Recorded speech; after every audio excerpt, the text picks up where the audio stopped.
Hello, everyone. Uh, I'm your host Arnav, and I'm joined by my co-host Arpit.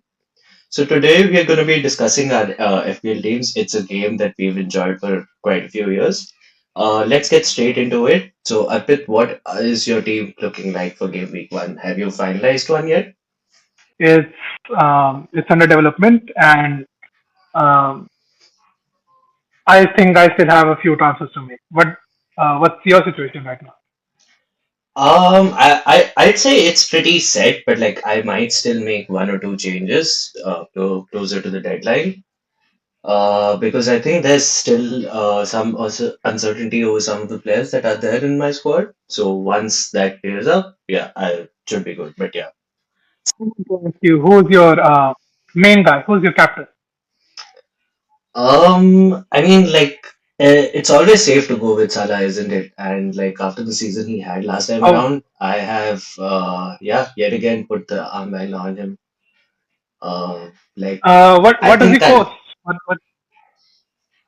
so Sorry. Salah is the most expensive player in the game. He's at 14.5 million. I have Haaland myself. Wondering if I will give him the armband or not, but he is the most expensive one on my team, and I So think he's 14 right now. 14. are you going without Salah then? Is that what your Yeah, I mean draft you is have to looking like? choose one or the other. Yeah, exactly. Have you noticed though, like I this think season, I think like FPL's price like players very smartly. Like they've done a very good job of the pricing in that like up until last season you could get away with like having a lot of players and everyone would have then the same players because like the price points were such that you could afford a Salah and a Haaland in your team at the same time without making too many compromises on other areas. I think it was such that you had to play the game uh, in such a way that you were not left behind rather than Yeah. get in front of everyone else. So, do you think this season the approach will be different? Like you either have to get one or the other.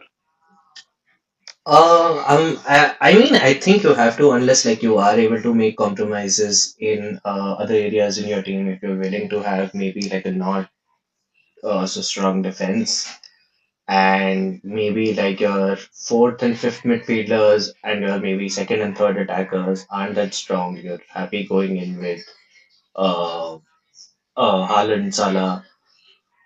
Maybe if you want to adjust Palmer in, you can fit him in and then like make the entire team cheap, or go in with Salah and Haaland, but then you miss out on Palmer, which is again also another issue. I feel. So yeah, like I think Salah and Palmer basically, for the most part, are going to be mainstays in my team this season. Palmer for sure has to be right. Uh, being There is the sacrificed emotional yesterday. element to it. Like Exactly. Yeah. Can't play a field without that. Like I know the biases that I play with, and yeah, I'm happy to take them on every time. Like happy to accept them. uh, I am guilty of the same crime myself. I will Yeah. always have three Chelsea players on my team, and no doubt about it. Do you Somewhere still have like? Do I you do it have to three Chelsea players this time around as well? Yeah. Actually, I wanted to have four so desperately, and you You just can't wanted do a it, right? fourth player in the team from Chelsea. Okay. So, Yeah. the mistake that I am doing right now, and I know it's a mistake, is that I want to captain João Pedro instead of Haaland. What do you think about that? Good move, bad move, stupid move. Joao Pedro instead of Haaland? Yeah, I mean it's Crystal Palace that we're playing the first game of the season, right? So Right. there is And potential. yeah, but City are playing Wolves? Yeah, I mean that's a good fixture as well. City play Wolves. Exactly. Yeah. Yeah, So like I would it's say like Haaland's a more reliant goal scorer in general, and like they have uh like an easier fixture. Like Wolves are definitely an inferior team to Crystal Palace for the most part. Like obviously the results could still go anyway. That's football. But Wolves are not as good as Crystal Palace. Haaland's more reliable goal scorer than Joao Pedro.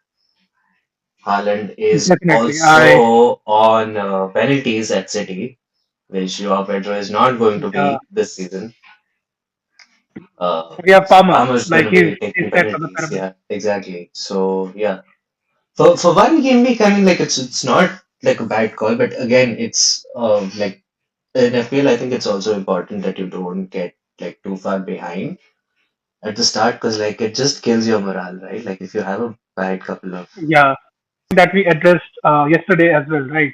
That Joao Pedro is out right now outscoring his uh, standard or like the default numbers that he usually has. So yeah, it's more of an outlier statistic. yeah, It's not the norm for him. yeah, he'll be a So great mm, form pick. That's for sure. Like he's mm, a really good form pick because yeah, he seems like he's in that goal scoring form. So it's not a terrible pick, okay. but yeah, Hmm.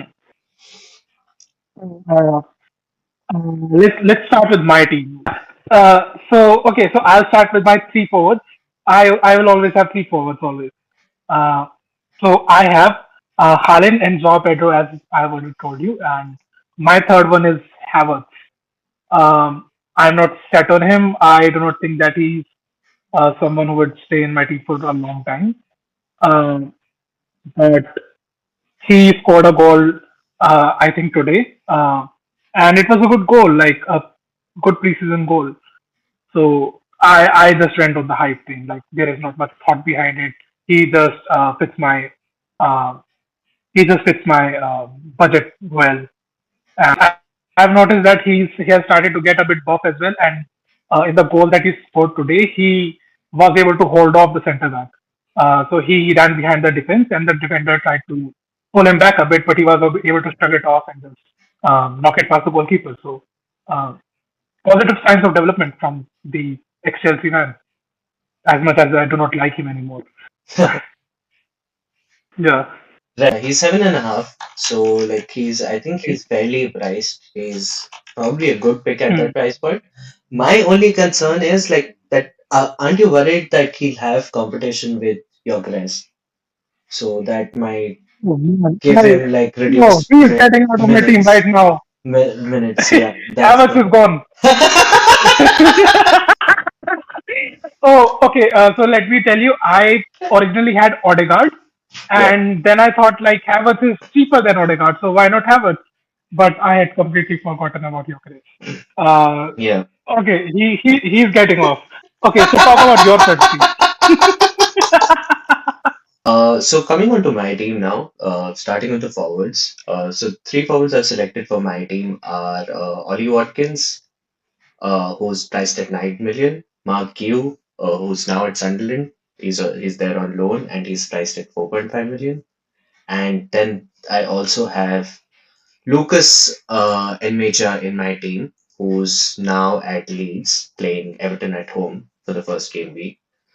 My I'm actually only planning to play one of these in my game week 111, and that's Ollie Watkins. I'm going to be benching Mark Giu as well as Lucas Enmecha, or maybe like another 5 million forward who I might get into the team in place of him.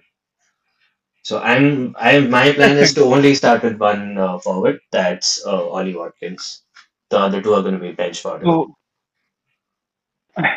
So that's an interesting approach you've taken. Like you've gone Yeah. the polar opposite of my approach. I've gone heavy on the front, and you've gone like light on the front. So Yeah, I think I'm actually historically, trying to do things differently from last season because I realized like because it just becomes like very easy as well because you like most of us know like which forwards are doing well, right? Who's scoring goals? Pretty yeah. much everyone. Like even casual fans know that, even people who are not as deeply invested. So I'm trying to go a bit against the grain by not selecting those mainstream forwards. Historically, I think midfielders are the most scoring uh, people on FPL, right? Yeah. Yeah. I think the crown just lays with Salah for last season, but I'm not sure actually. Could you Yeah, yeah. confirm it? Yeah, Salah actually had a record-breaking season last season. Like he broke his own Oh, FPL all-time points record. He finished at 344 points. He beat his own record from I think 2017-18, in which he finished at 303 points. So yeah, he that's massive. outperformed. Yeah, he outperformed that season Yeah. by 41 points. That's I have half a mind of getting Salah and Haaland in my team by giving Havertz a boot and just getting a 5 million forward. Yeah, that might actually not be like a bad option, but you'd find it difficult, like fitting in Salah, Haaland, and Palmer into one team as well, Oh, definitely. if you're not making like Palmer is compromises. not going.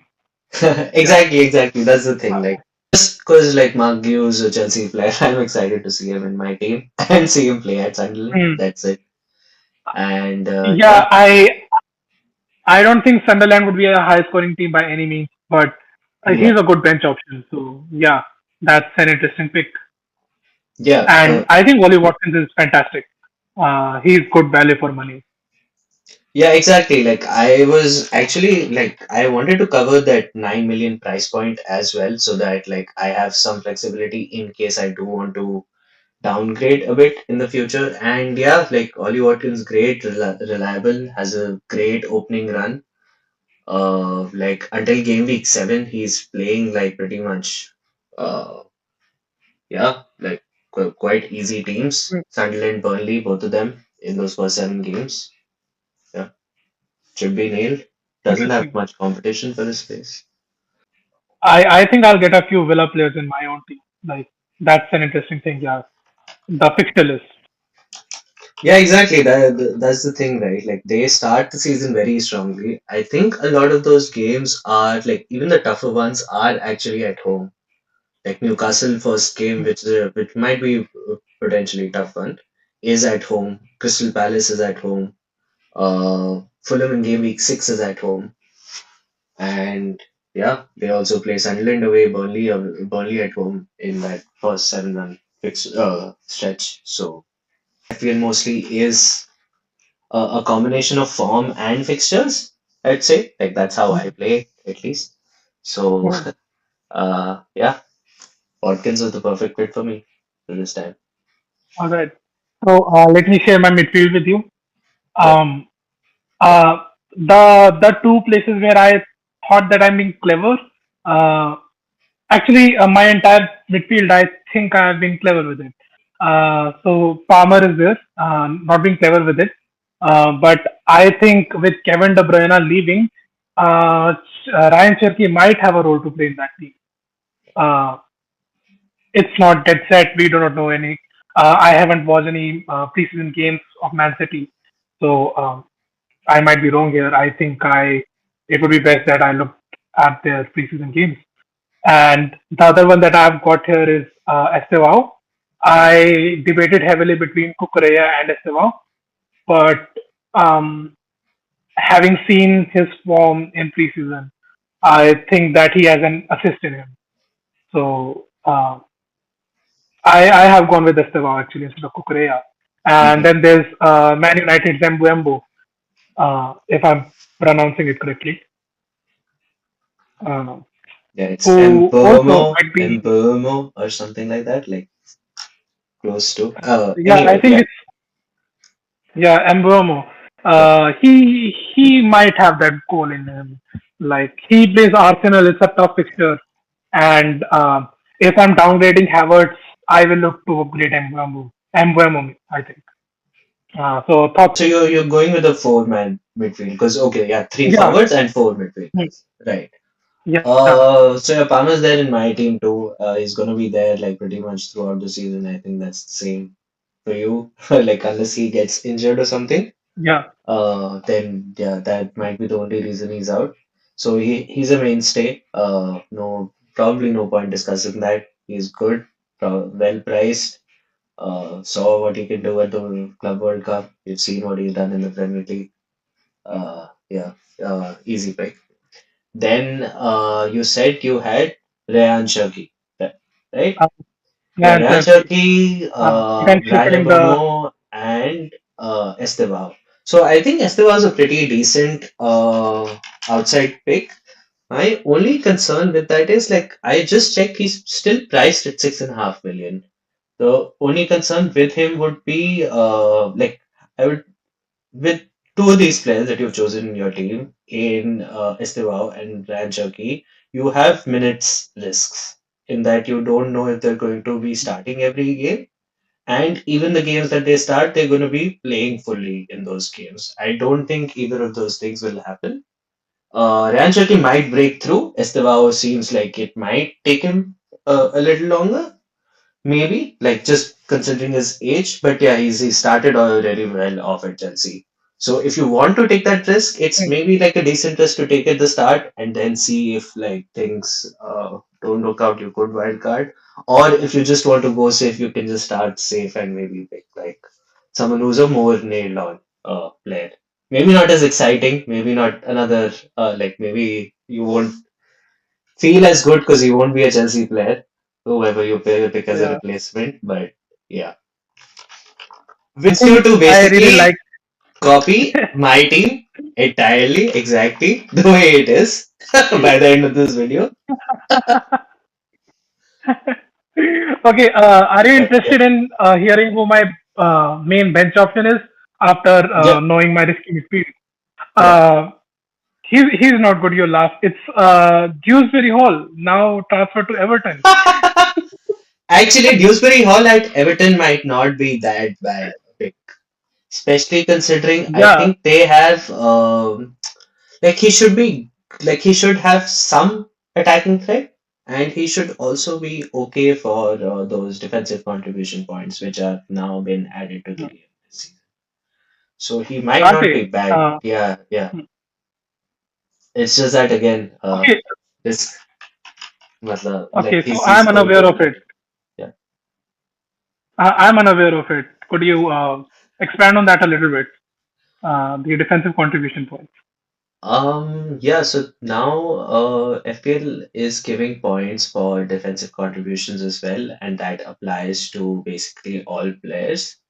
Uh, in that, like how these defensive contribution points are calculated is that you get 2 points in every game in which you have a C bit, and C bit stands for clearances, blocks, interceptions, tackles, and also add recoveries to that for midfielders and forwards. If you get a C bit or C Brit score of greater than 10, in a game, then you get two additional defensive contribution points. So you get two if you get 10 or more defensive actions, and yeah, zero if you don't cross that 10 threshold. But it's capped at two, so it's like you get either get two or you get zero for that game. But yeah, that's something that'll like that's essentially to aid points for like center backs and defensive midfielders who are not normally like great FPL assets. Okay, I'm starting to understand your approach a bit as well, where you have shifted a bit towards the defensive side of the game.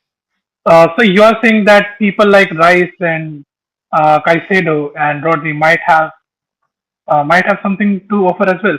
It's Yeah, not a guys, massive thing. It's just 2 points, exactly, but exactly, it's consistent 2 points across the season. So exactly, that might add up, right? exactly, Uh, exactly.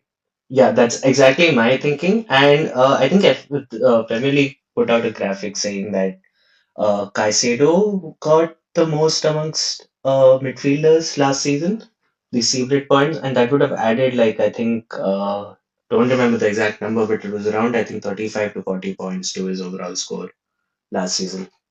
So oh, that's that's quite a bit. interesting. Exactly, that's Hmm. quite a bit. Hmm. Uh, yeah. Hmm. So I'm interested in hearing about your midfield now. So there's Salah, obviously. He's going to be probably in my team unless he goes on a really bad run of form, or like Haaland's really outperforming him by quite a lot. And like obviously, like he's gonna be leaving for AFCON this time around, which is in game week, like around game week 16, if I remember correctly. So yeah, at that time he's gonna be not in my team, but yeah, for the rest of the season, I feel yeah, Salah's gonna be in my team. And I have started with him, given him also the captain's armband for game week 1 because I feel like he will just carry on where he left off last season. Second, I have Palmer, Chelsea's star boy, has to be in my team. There's no can't do a team without Palmer at any cost. So Palmer's there. Again, another player who's going to probably be in my team throughout the season. Another player who I'm going to be captaining, I think, a lot over the course of the season as well.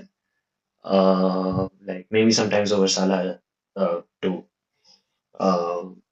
I mean, So yeah, he's Palmer has that big score in him, like exactly, 4 goals, three exactly, goals, 1 assist. exactly, He has that exactly. Yeah, potential to the yeah, score of the yeah. rocks. Yeah, Exactly. uh, I was told that's the thing. Like, I think the thing that disappointed me the most, and like it was funny how it played out then over the course of the season, that Palmer last season at the start, I think it was game week 4 or 5, he played against Brighton and he scored 4. And I had him in my team. I had Salah in my team, and because obviously Salah was in great form too, so most people had captain Salah, and I had captain Salah too. But I felt so bad that I had Palmer and I didn't captain him, and he did that going forward, I captained him a lot. And then I lost out because Salah scored so many goals after the season. So it's a funny game. it's But yeah, I a felt tricky choice. really, really Hmm. bad. Yeah, yeah, when I missed out on that 4 goal bag from Palmer. In my squad, Eberechi Eze. So like he's good for minutes. He might be on penalties for Crystal Palace. He's a good player. I actually had Morgan Rogers instead of him earlier because I think he's like more exciting and he's also so Eze is at 7.5, Rogers is at 7. Eze just has that additional bit where he might be on penalties. He does get to take some penalties. But with Rogers, I think he's in a better team in Aston Villa, who'll probably do better throughout the course of the season than Crystal Palace. And he's then priced at 7 million and he looks good. He looks pretty involved, but so is the case with Eze. The reason I went with Eze ahead of Rogers, like for now, was just because I think Rogers picked up a knock in his previous preseason friendly, the last one that he played. Hmm. So yeah, Eze is there right now. Then I think I'm planning to start with a four-man midfield. So the fourth guy starting for me for game week 1 is Iliman Ndiaye from Everton. Plays against Leeds away. Uh, again, good fixture at the start. I think he has a good run of fixtures at the start. Uh, yeah, like the first four are pretty decent. Fifth is tough. Uh, Sixth is but again decent. So like Leeds, Brighton, Wolves, Aston Villa. Okay, Aston Villa at home might not be the easiest, but it's all right. Then Liverpool away, that's probably the toughest. Then in game week 6, West Ham home. So yeah, decent fixtures to start the season. He's again another player who I've liked watching in general, and he's also on penalties. I think right now for Everton, he scored, if I remember correctly, 9 goals last season. Uh, So yeah, he's there. And then right now I have like Elliot Anderson from Nottingham Forest on my bench just because he's going to be, I think, decent. He's one of those Oh, hmm. safe Caicedo type Those are good picks. picks. Yeah. Hmm. I really like how you have prioritized the fixture list and people who are on the penalties but still aren't high on the budget. So those are some great budget picks. That's nice. Uh, what do you think I'm glad you like it. besides Aston Villa? Yeah, besides Aston Villa, who's one other which is one other team which might have a good um, fixture list, a good Uh, run. I mean, Chelsea has a really good fixture, like a run at the start of the season. They have some really Yeah. good fixtures. I don't think they play like a top team until very late this time around. Hmm. If I just check the fixtures. So yeah, Chelsea play Liverpool at home in game week 7, but like Tricky. it's just like that. Hmm. There's just no Reds in this for the first Hmm, 10 hmm, game hmm. weeks apart from Liverpool at home. So yeah, Chelsea have a really good run. Then we said Villa have a really good run for sure. Brentford, Mm. I'd say fixtures wise, had a decent run. Okay, maybe not as much. But like they've also lost quite a few players, so we're probably ruling them out.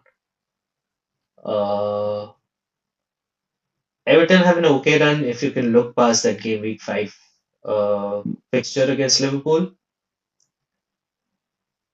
And yeah, Sunderland actually is a pretty good good run, good set of Uh, that's thing uh, fixtures.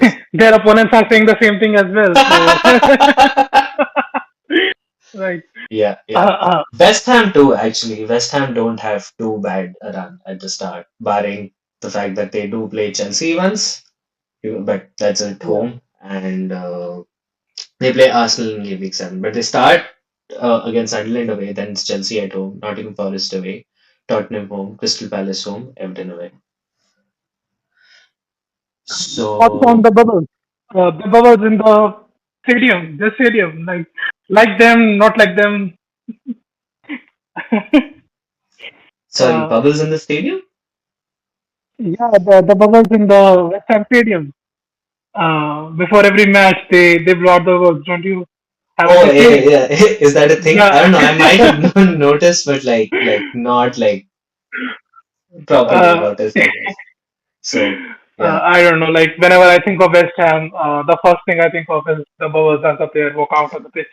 Uh, in the beginning, it irked me a bit, but now I've started to like it a little bit, to be honest. Mhm. Even as a Chelsea fan, it has some character. Nice Mm. things. Uh, okay, moving on onto the defense. Uh, I have a not so strong lineup, to be honest. Yeah, It's Virgil van Dijk. Good strong pick. He has a yeah, few headers on him, yeah. potentially a few goals, a good few clean sheets, definitely. And I do not necessarily think of him as someone who has high amount of numbers in defense, so he might not be making that 2 point cut off a lot in a lot of games. Might be wrong here, but I think he has that header in him and might be a strong pick. My second one is Ait Nouri. I'm not sure if he will start a lot of games on Man City, but he is someone who likes to bomb forward a lot and make a lot of explosive runs. Might combine with Ryan Cherky if that's a thing, and might have an assist in him. Fun fact: I actually had him uh, in my football manager team, and he performed really well there. So a little bit of sentimental connection, and then and my last pick is also sentimentally based. It's Alo Aina, our previous Chelsea academy captain, if Hmm. you remember him. Yeah, Oh, yeah, again a fullback who used to go forward. I don't know uh, how he plays right now, but yeah, yeah. back then he used to bomb forward a bit. Yeah, oh, Ola Aina was on fire for Forest last season. Like up until the point Yeah, he got yeah. injured, which I don't know, I guess Jan Feb. But yeah, like he was really good for them. So yeah, Hmm. those are some great picks. Oh, You said Van Dijk, Ethnuri, Ola Aina. Uh, the rest is just bench filler. Like I gave it oh, zero okay. thought. I just went to I selected 4. Oh, I auto selected pick, 4.5. I yeah. auto pick. Yeah. Uh, Yeah. So, but like do you so. think Ais Nuri has a chance to start, or any of these players have that ability to cross that 2 point threshold? I think Olo Aina might have it since he plays in a relatively defensively focused team. Yeah, I think I remember I've seen some graphics going around online, which have shown the split for defensive contributions for like defenders and also by team. I think Virgil van Dijk, considering the fact that he plays for such a high possession team, right? Like they will dominate the ball against most teams in the league. So obviously, well, any team that has more of the ball has less of a chance to make those defensive contributions. Virgil van Dijk right now is a very template pick. I think most players are going for him, like whether they're newbies or whether they're like experienced managers. Interesting. Like he, by the eye test, he doesn't look like a player who does high on the numbers. Uh, Yeah, there's even a meme on him, like the aura defending thing, right? yeah, But if the statistics are right there, so he might be a must-have. yeah. Like he's definitely going to be better than say a center back from Manchester City, right? Because like Manchester City just try to avoid all of those things by having the ball all the time. They just don't Hmm. want their players like they'd rather have a centre back who passes much more than he tackles, right? Anyway, Van Dijk's pretty good for that stuff. He was again I think one of the more top scoring defenders last season too. So again, the Seabird bit should only add to it. Uh, Almost also had Kukurea in there, and he is yeah, someone who defends a lot of crosses, makes a lot of tackles, interceptions, has the ability to get the yellow card, uh, yeah. Again, negatively so, I think and the again assist.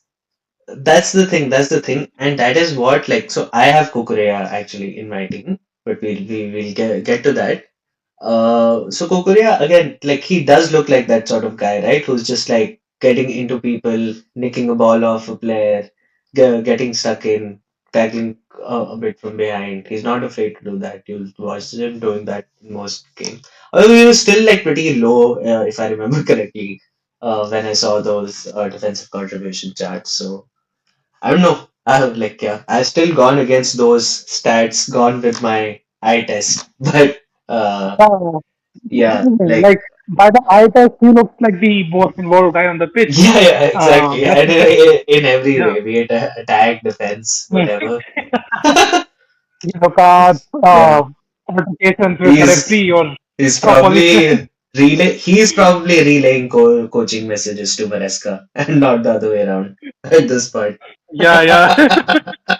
That's how involved he is. Probably singing in the opponent's ear, cuckoo, kukre.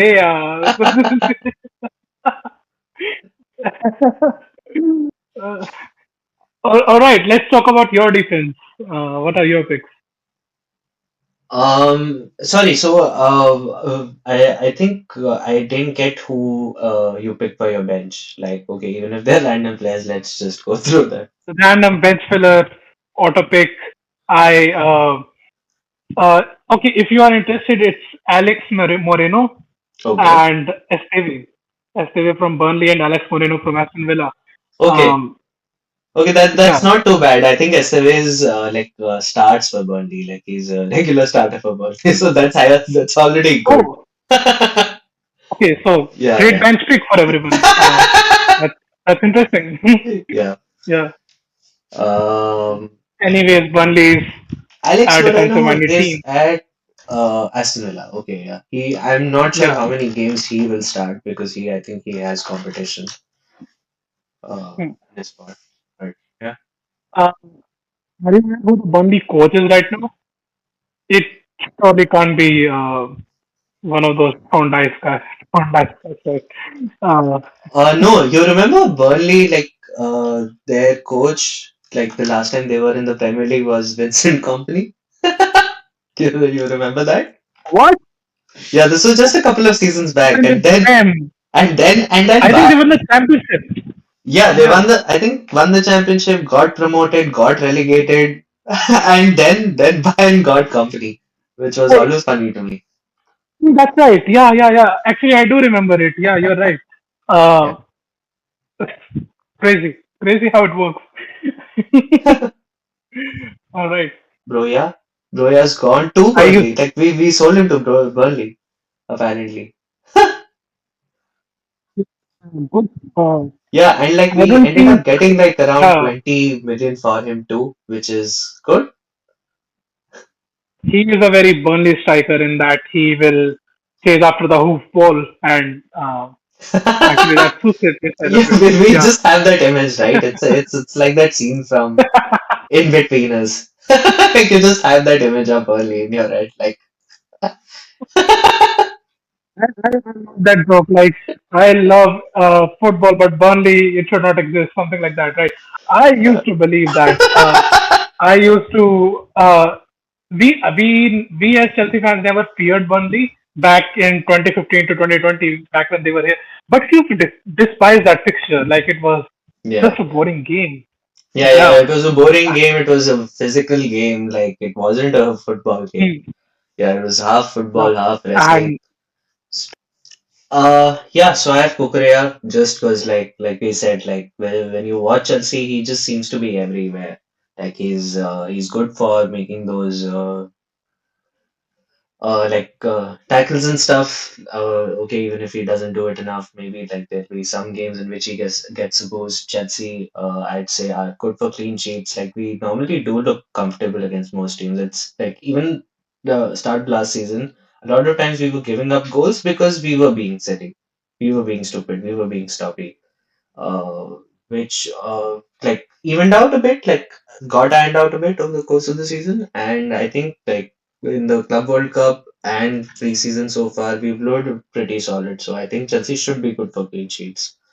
Maybe not as much mhm. as an Arsenal or Liverpool, but still maybe like close enough.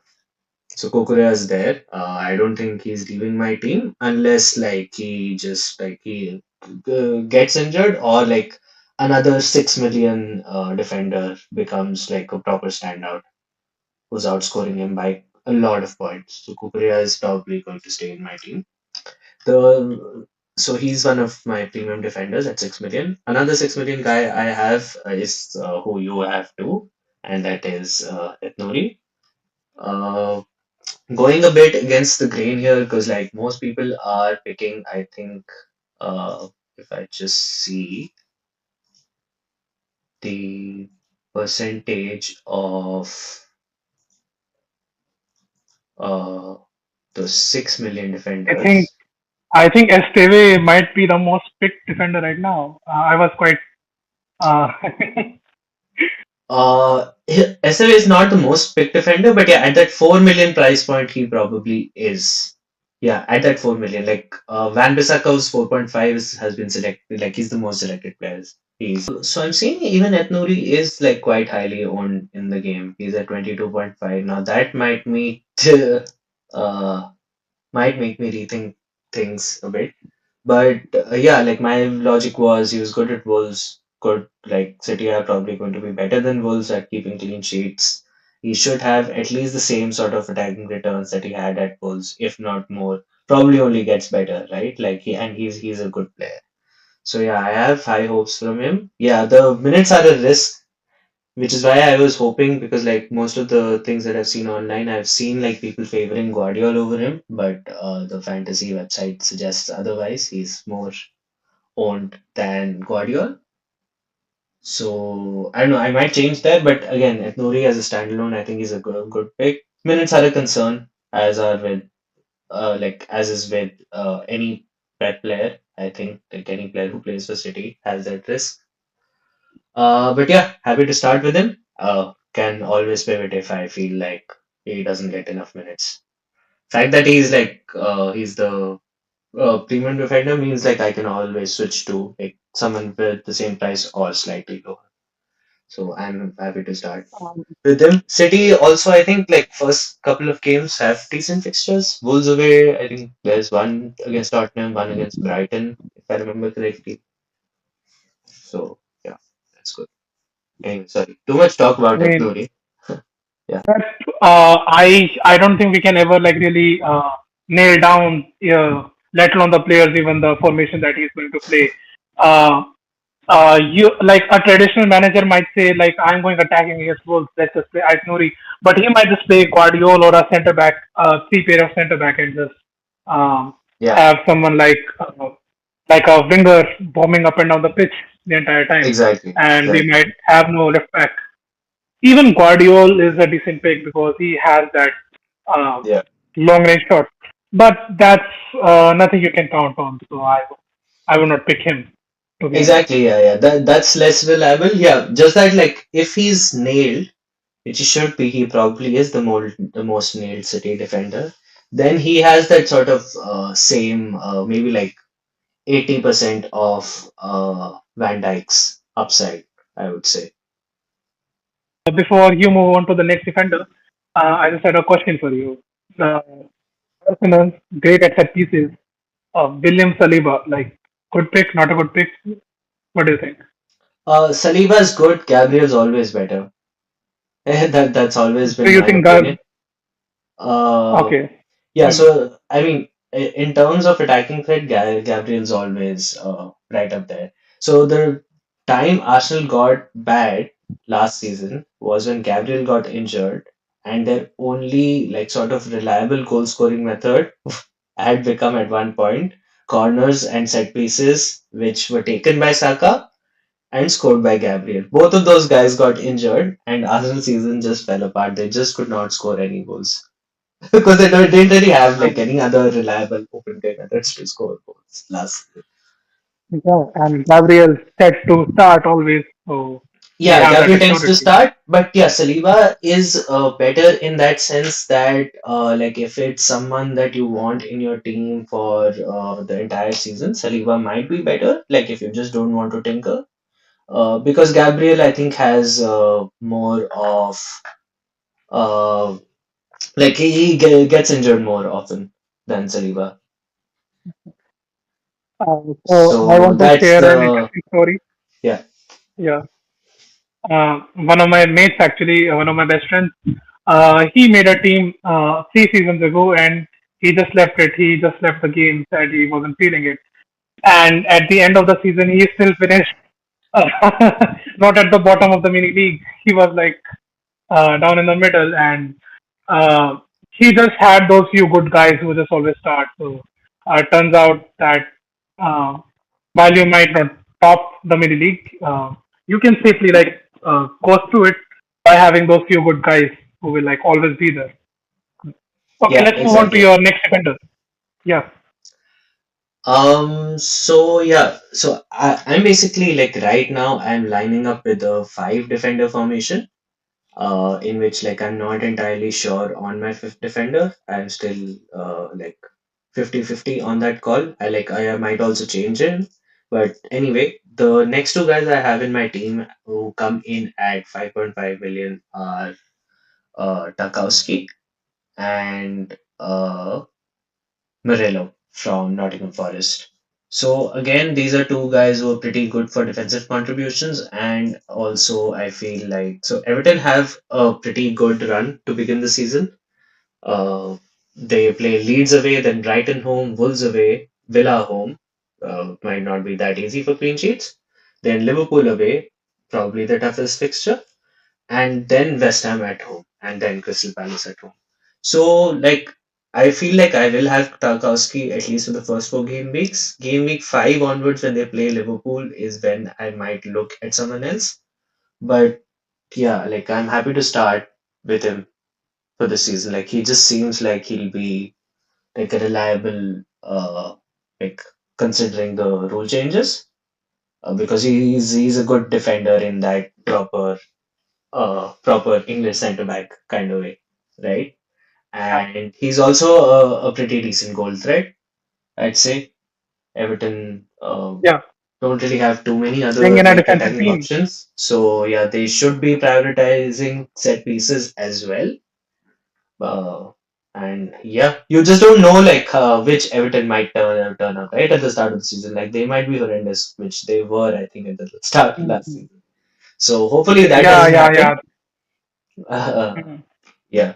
If they start decently well, considering the fixtures they have, I think Tarkowski could get decent points. And Who's your fifth man? and also about Murillo, Murillo again is probably someone who I will look to have for the majority of the season because Nottingham Forest are good defense, and he's also good for those defensive contribution points. Actually, Nottingham Forest have like really good defensive options. to choose from, and also priced as at I think like different points too. My fifth defender currently is Nathan Collins from Brentford. I was really hoping to somehow upgrade him to Daniel Munoz from Crystal Palace. But Nathan Collins, again, handy centre back, I think, can play right back too, if I remember correctly. I think he did that for Brentford last season. But yeah, yeah, like solid centre back. Only concern with him is that Brentford might not be as good this season, considering that they lost Thomas Frank and also a couple of key players. Brandon Boomer's already left. Visser might be leaving, so uh, that might be a concern. They might not be as good with the new manager and newer players. So yeah, like Collins is the one that I'm still contemplating if he should be in my team or not. But yeah, the rest for Kukurea, Tarkowski, and Murillo, I'm really happy with right now. I wasn't aware that they had moved on from the coach. He was doing good work, quite nice. Yeah, dude, like he's the guy who's joined Tottenham, right? He's Tottenham's new coach. Is that it? Okay, Yeah, so Tottenham Thomas Frank. might be cooking. Yeah, yeah, Yeah. they might actually be good this season. That's the thing. Like they might not be Okay, so top four material, uh, but they might be like top six, seven. yeah, I mean Tottenham they've had like um, Antonio Conte and like Jose Mourinho Yeah, and even the last guy he was quite nice as a coach to be honest, but yeah, nothing seems to work for and yeah. I don't think the board of directors helped them firing Mourinho before a cup final and things like that. Like it's just weird to be honest.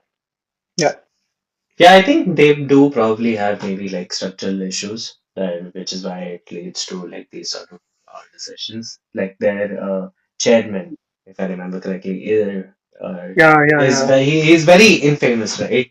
In that way, I don't really think Very like that's infamous. the sort of Yeah, reputation you want as like a chairman of a football club. So uh, yeah, that's it's just Tottenham. It's just Tottenham yeah. is He's the yeah, history of the Tottenham. yeah. All right. So my goalkeeper is Alison Becker, and I just plan to leave him in for the entire season. He might have that. Actually, I was considering bringing in the Man City goalkeeper because he has that like 2-3 assists a season in him. But I think Becker might have more clean sheets. So um, it's between them two, definitely. And whoever I pick, I'll just leave him in for the entire season. Who do you think is the better one between them? Between Allison and Edison. Yeah, yeah, between them two. Um, Yeah. I think Allison is probably the safer pick. Like Liverpool have Okay. shown that they're a decent-ish defense last season, so I will just go off of that and probably pick Allison if I had to pick between those two. So who have you picked then? In fact, Uh, sorry, like, do you want to also go over your sub keeper, whoever you have, who you never plan to play, I uh, guess? it's it's the it's the auto pick guy. It's actually Dubravka, and Oh, I just saw him. I didn't even see it. It was just like, that's yeah, great. come in. It's Yeah, all yeah, right. Just come. yeah. I have Dubravka too. Yeah. At 4 million. I did not auto pick him though. That's the difference. I- But yeah, so I have Dubravka who's going to be on the bench for the most part, and then my starting keeper right now is Sells from Okay. Nottingham Okay. Forest. Yeah, yeah. Yeah. So he's priced Tell at me five about it. million. Why? Yeah. He was I think Pickford was a top scoring goalkeeper last season. I think Sells was second. Oh, was he? And All right. yeah, because Nottingham Forest, right? Again, good defense.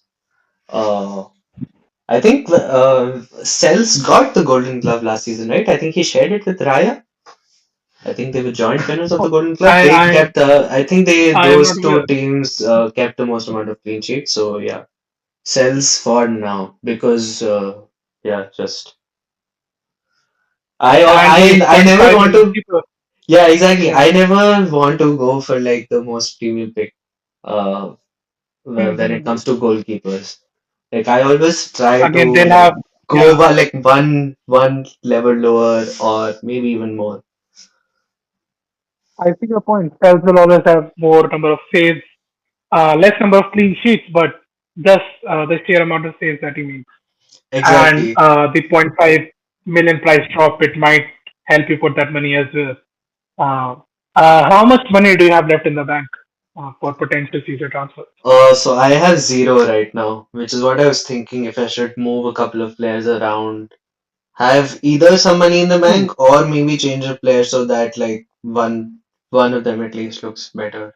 I'm looking at you, Collins. Mhm. Yeah. Yeah, so it's the same with me as well. Yeah, Yeah, no money. sell it See, off. that's the thing. Like, I think this time Yeah. they've done like a really good job with the pricing, where it's very Mhm. difficult to build like a great team. Like to have all the players that you want in the team without like uh spending all of your money. You have to spend all of your money to in order to get the players that you want. They're like the levels at which they're priced. They're really good. Last question, right? What is the name of your team? Do you have a funny name? I have a traditional name, which has been my name for the longest time, because this is how my season usually goes. It's an ode to that. So my team name is Give Up Midway FC, like it normally is. That's how my season pans out for the most You part. want to hear my name? Already Yeah, foreshadowing how the season is going to go. Yeah, what's your name? definitely. Uh, so I used to be a big Havertz fan before he left, and earlier it used to be Kayukin Havertz always. But now I've gone with now I've gone with Jamie Kittens. We would just like to share the code of our mini league. It will be like somewhere on the screen, like left, right here, anywhere. All right. Yeah. Yeah. All right. So yeah, please feel free to join. The more people we get, the better. We want to make this into a community, and we hope that you're back for more content. We're going to be back for sure, and see you next time around.